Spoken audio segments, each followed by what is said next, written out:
Hello snowboarders of the internet, I'm your host Avran LeFeber, and in this video we're going to be reviewing the Amplid Singular. This board features Amplid's cruise camber, which is a mellow traditional camber with rocker in the nose. This is going to give you the load, pop, snap, and drive of traditional camber underfoot, while giving you a better ease of entry and powder float out of that rocker in the nose. This board is available in 144, 149, 154, 158, 162, and 166. I rode this board at Copper Mountain with overcast skies with pockets of blue. There was pow, wind-blown pow, heavy pow, leftover pow, powder groomers, corduroy, chop, chunder, a little bit of ice, just kind of a mix of every type of condition out there, and I rode it with my Rome Black Label bindings and my K2 Thraxis boots. This board is stiffer than you would think for an all-mountain board, and it is slightly directional in nature, which means slightly softer nose, progressively stiffening up to the tail with some key defined flex points. Now the key defined flex points are outside the front insert pack and inside the rear insert pack. You're gonna notice those right away, and then the torsional flex isn't overly abundant, but it is noticeable. When it comes to stability, you do get chatter in the nose, but that completely dissipates before you would feel it under your front foot. Otherwise, this board is super stable unless you're charging through a bombed out chunder field of doom. Then you're probably gonna feel something, but otherwise, if you're just riding around and it's a little lumpy, you're gonna push through everything and never have to worry about it. This board has some snap, but it's not overly mind-blowing. Basically, when you roll back after loading the camber section up onto the tail, it'll spring. It feels like a board that you've ridden forever and you know how much effort you've got to put in to get it to engage, but it's not one of those boards where it's like, oh wow, this thing is just so mind-blowing, or it's one of those boards where you just load it up and you know that you're gonna pop.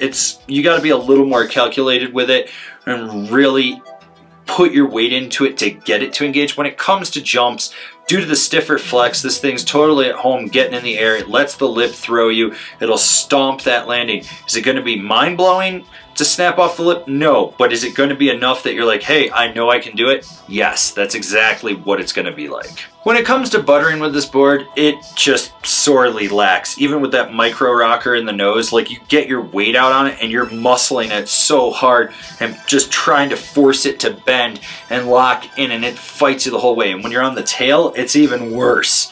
You're just like sitting there with your weight outside the binding, just flexing that board, hoping that you don't die. It doesn't matter how fast you're going, it just fights you the whole time. And when it comes to jibbing, once again, it's not fun. It's not fun at all. Be prepared for the weakest presses of your life. You're gonna put so much effort into this, it's not worth it. Just do high-speed 50-50s, trust me. When you get sideways on this board, there's a little bit of a bend, so it will flex, but you're more or less just teeter-tottering on the rail. It's just not what this board's really designed to excel at. It just stands out as a board that it can do it, but why would you? When it comes to carving, this is truthfully where this board stands out. It's got an aggressive edge-to-edge transmission. It just bites and locks in. This board will always leave a trench when you get it on edge. And the crazy thing about it is you've got this flex point right inside that rear binding. When you engage that, it's like a turbo boost. This board will just crank more power out of that tail and lay it over even more aggressively.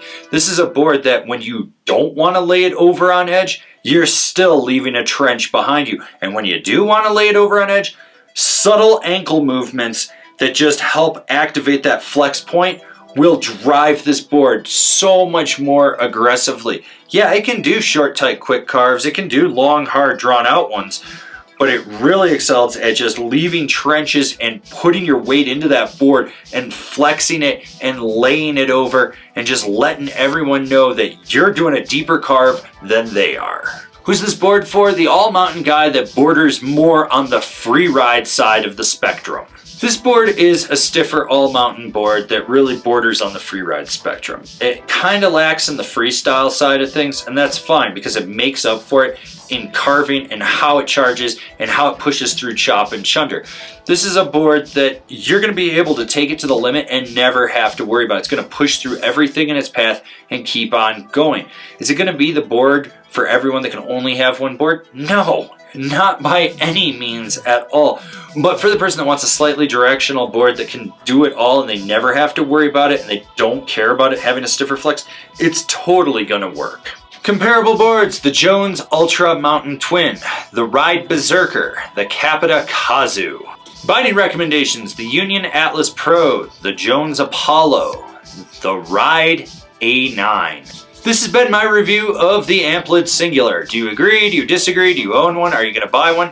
Leave me a comment down below. Let's have a conversation about this snowboard. If you're new here, remember to subscribe, click the bell, get those notifications. That way you're not missing any of the videos we got coming out for all you snowboarders of the internet. And if you really like what we're doing over here and you want to support us further, swing on over to Angry Snowboarder VIP and become a member. Sure, I could tell you more here, but I got a video over there that explains it so much better. As always, I've been your host, Avran LeFeber, and I'll see you in another video.